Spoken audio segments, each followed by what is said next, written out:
Киіз үйдің киесі. Ермектің жалпы айыбы жалқаулығы еді. Не нәрсеге болса да кежегесі кері тартып, мойынсал болып тұратын. Ата-анасы жалғыз баласына жақсы тәрбие беруге тырысты. Жас жігіттің жұмысы жоқ. Жастары егде тартқан ата-анасына қолғабыс етіп, үйдің отын суын әзірлеу міндеті болатын. Сол жылы қытымыр қыстың суығы қатты болды.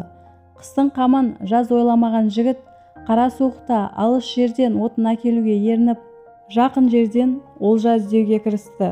Ол ойы ұрлық істеуге итермеледі. Ауыл шетінде тұратын жалғыз басты ананың қорасында жинаулы тұрған киіз үйге көптен көзі түсіп жүрген ол, неге осыны сындырып отын қылмасқа деп ойланды. Бұл жалғыз кемпір ненің бар жоғын түгендеп отыр дейсің, үйінен де шыға алмайды.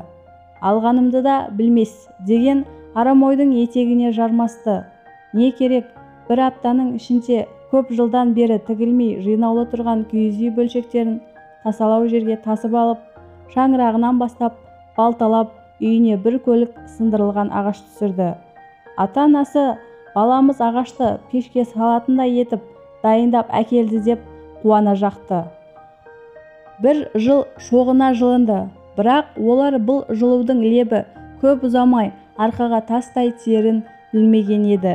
Келер қыста қатты жел тұрып, ескі үйінің төбесі ортаға опырылып түсті.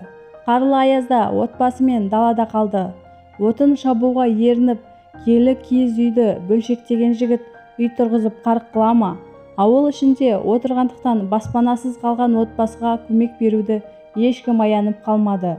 Көптеген адамдар, ауыл тұрғындары жиналып ауыл шетіндегі бір үйді жөндеп, соған көшірді. Ол үйдің де жауын шашын болса, төбесінен су сорғалап тұратын. Қартайғанда баламның қызығын көремін деген ата-ана қара шаңырағынан айырылып, анда бір, мында бір көшіп дал болды. Арада 10 шақты жыл өтті. Әкесі де, анасы да, киіз үйдің иесі де өмірден өтті. Бірде ұйықтап жатқан жігітке ақ жаулықты ана келіп, «Балам, киіз үй оның әрбір бөлігі қасиетті саналады. Киіз тұғырлықты, ағаш уықты қазақпыз» деп аталы сөз айтып қалдырған бабаларымыздың негізгі баспанасы. Оны қастерлеп ұстаудың орнына бөлшектеп тастағаның жарамады. Өз шаңырағыңды өзің қолмен бұзғаныңды білемісің? Сен сол киіз үйді өз қолымен қайта орнына келтірмесең, өмір бойы шаңырақсыз өтесің деп ашулы үн қатты. Бұл уақытта Ермектің жасы 40-тан асқанды. Ұйқыдан шошып оянды. Әлгі ашулы ана бейнесі көз алдынан кетпей қойды. 10 күнде сындырған сол киіз үйді өз қолымен 10 ай жасап, дүниеден өтіп кеткен үй иесінің ауласына апарып тігіп қойды. 8 қанатты, жұп-жұмыр, көркі көз тартар киіз үйге қызыққан ауылдастар Ермектің қолынан мұндай дүние шығатынына таңдана да таңырқай қарап тапсырыс бере бастады. Киіз үй құрастырған Ермек ауылдың ағаш шебері болды да шықты. Содан кейін ғана отбасын құрып, артынша үшем сүйді.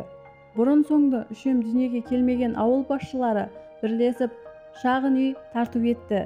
Киіз үйдің киесі барын кеш түсінгені болмаса, шағын бір үйдің, бір отбасының иесі болып бақытты ғұмыр кешті.